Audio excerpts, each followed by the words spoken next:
Islam Nusantara. Potret Islam rahmatan lil alamin. Islam Nusantara adalah Islam yang tumbuh dan berkembang di bumi Nusantara yang universal dalam aspek akidah dan partikular pada syariahnya.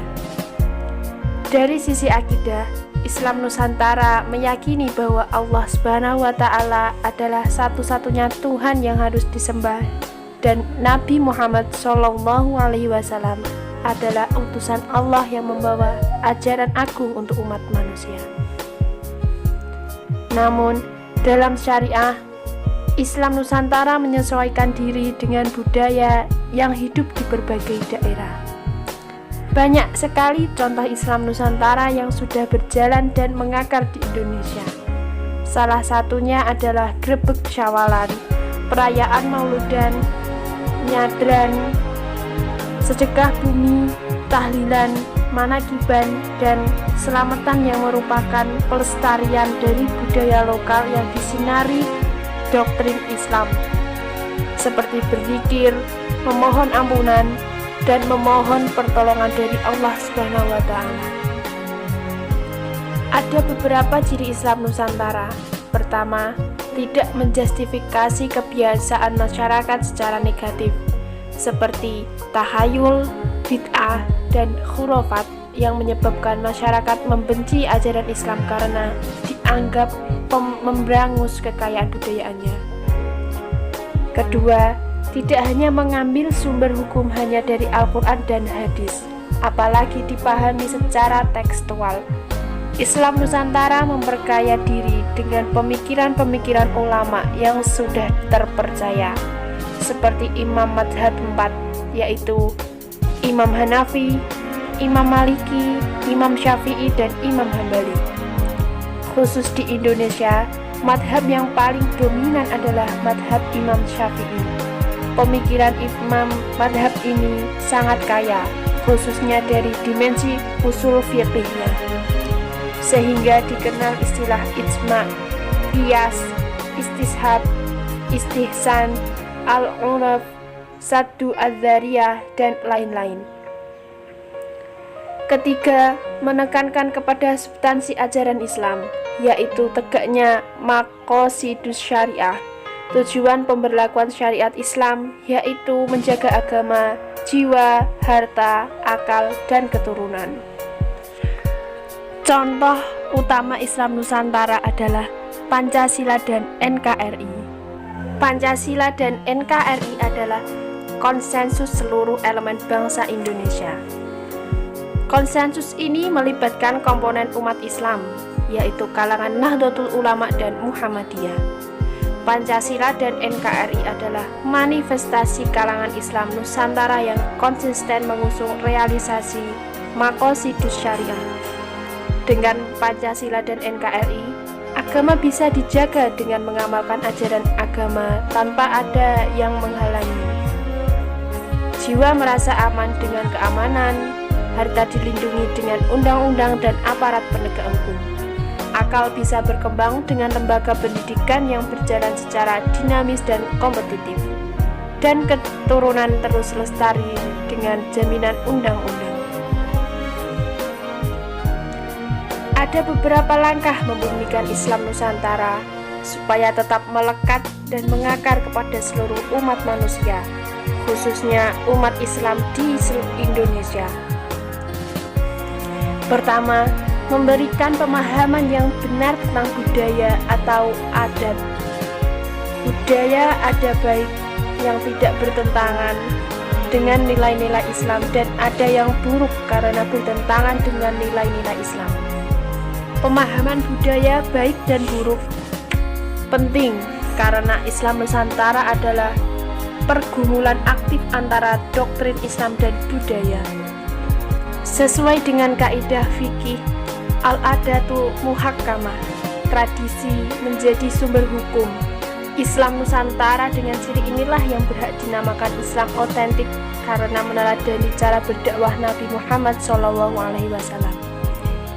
yang diajarkan Allah Subhanahu wa Ta'ala dengan penuh hikmah, pinutur becik atau mauidhah hasanah, penuh kasih sayang, atau Rauf, Rahim, dan fleksibel. Islam Nusantara ini manifestasi dari visi Islam sebagai agama rahmatan lil alamin yang terrefleksi dalam seluruh teks ilahiyah yang berkaitan dengan teologi, syariat, dan tasawuf. Hal ini terinspirasi oleh periode Madinah di mana Nabi membentuk piagam Madinah yang mengakomodir seluruh kekuatan lintas suku, agama, ras, antar golongan, supaya mereka hidup rukun dan damai tanpa konflik dengan memberikan kebebasan beragama bagi pemeluknya. Dalam piagam ini tidak menyebut asas Islam atau dasar Al-Quran dan hadis. Cara membumikan Islam Nusantara yang kedua adalah dengan melakukan sinergi antara agama dan budaya. Agama dan budaya adalah dua hal yang saling menuntut kesetiaan. Agama adalah ketentuan Tuhan yang mendorong makhluk yang berakal dengan usahanya yang terpuji untuk menggapai kehidupan yang lebih berkualitas di dunia dan akhirat. Budaya adalah cipta, karsa, dan rasa. Kebudayaan adalah hasil dari cipta, karsa, dan rasa. Kebudayaan dalam ilmu antropologi adalah keseluruhan sistem gagasan, tindakan, dan hasil karya manusia dalam kehidupan masyarakat yang dijadikan milik diri manusia dengan proses belajar. Wujud kebudayaan ada 3. Pertama, ide, gagasan, nilai, norma, peraturan, dan sebagainya. Kedua, aktivitas dan tindakan berpola manusia dalam bermasyarakat. Ketiga, benda-benda hasil karya manusia. Dalam konteks Indonesia yang kaya budaya, integrasi agama dan budaya adalah pilihan terbaik. Integrasi diawali dengan akulturasi, yakni menyesuaikan hal-hal yang diperbolehkan, membersihkan hal-hal yang dilarang, dan membedakan sesuatu yang berfungsi sebagai wasilah yang sifatnya temporer dan fleksibel, dan sesuatu yang berfungsi goyah yang sifatnya permanen untuk menemukan format integrasi secara selaras, seimbang, dan harmonis. Untuk menemukan formula integrasi, nilai esensial agama dan budaya dihayati, kemudian memasukkan nilai agama dan budaya lokal. Secara praktis, integrasi dilakukan dengan mengambil bentuk budaya lokal sebagai bentuk luarnya dengan penyesuaian dan kemudian mengisinya dengan nilai-nilai Islam. Misalnya, nilai esensial wiwit adalah mengusir atau memohon kepada penghuni suatu tempat yang diyakini sebagai makhluk halus agar tidak mengganggu. Bahkan kalau bisa membantu kelancaran pekerjaan yang akan dilakukan, seperti memanen hasil tanaman. Nilai esensial Islam dalam konteks wiwit ini adalah berdoa kepada Allah dan mendoakan leluhur dan seluruh yang ada di suatu tempat, termasuk makhluk halus seperti jin, agar selalu mendapat ampunan, keberkahan, dan perlindungan dari Allah. Di samping itu, juga memohon kepada Allah supaya dijauhkan dari marah, bahaya, dan mendapatkan hasil yang melimpah. Ketika dua nilai esensial ini sudah ditemukan, lalu dipadukan. Caranya, wiwit dilakukan dengan tetap membawa sesajen yang diyakini masyarakat, sedangkan prakteknya adalah membaca manaqib, tahlil, dan berdoa kepada Allah. Jika integrasi agama dan budaya berhasil dilakukan, maka keseimbangan nilai dan perilaku akan terjaga dengan baik.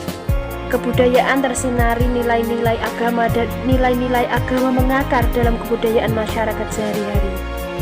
Dengan langkah ini, Islam akan menebarkan kedamaian, keharmonisan, dan kebahagiaan batin yang dirasakan umat manusia. Lalu, apakah yang dimaksud dengan Islam rahmatan lil alamin? Islam rahmatan lil alamin adalah Islam yang menebarkan kerahmatan bagi seluruh alam tanpa ada diskriminasi. Islam sebagai rahmat bagi seluruh alam ini ditegaskan dalam Al-Quran Surah Al-Anbiya ayat 107. yang artinya, dan tiadalah kami mengutus kamu, melainkan untuk menjadi rahmat bagi semesta alam. Makna ayat di atas adalah engkau tidak diutus wahai Muhammad kecuali sebagai rahmat bagi seluruh alam, manusia dan jin.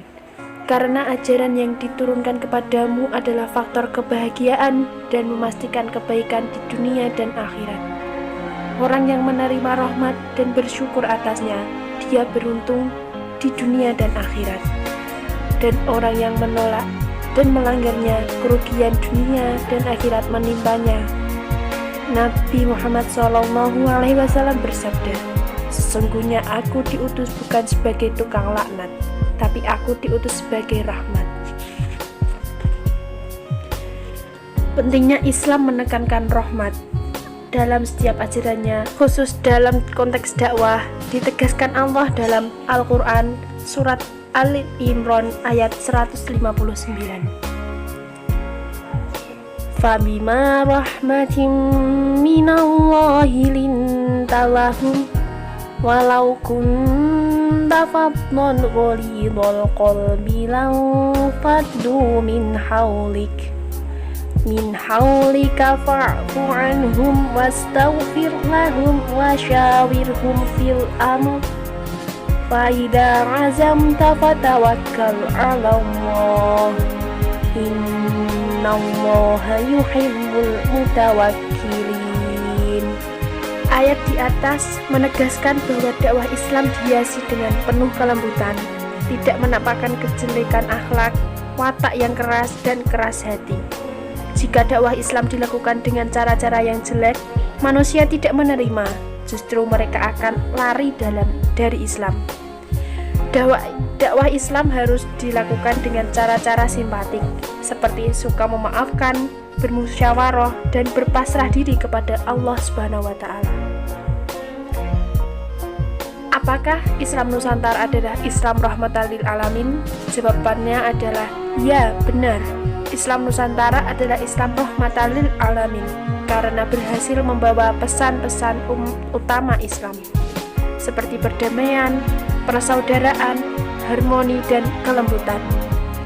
Islam Nusantara tidak memberangus kebudayaan lokal, tapi membimbing dan melestarikannya sehingga bisa berjalan bersama dalam kehidupan kemanusiaan.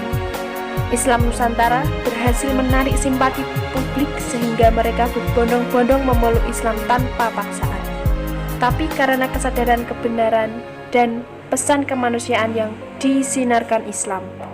Contoh paling faktual yang merupakan bukti sejarah yang tidak bisa diingkari adalah keberhasilan Wali Songo dalam berdakwah.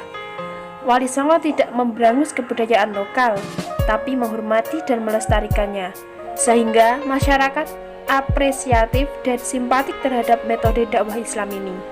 Kemudian masyarakat berduyun-duyun masuk Islam.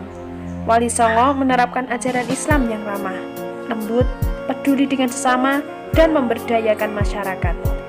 Metode dakwah Wali Songo inilah yang diteruskan oleh komunitas ulama dan umat Islam yang terwadai dalam organisasi Nahdlatul Ulama. Sekian dari saya. Wallahu muwaffiq ila aqwamit thoriq. Wassalamualaikum warahmatullahi wabarakatuh.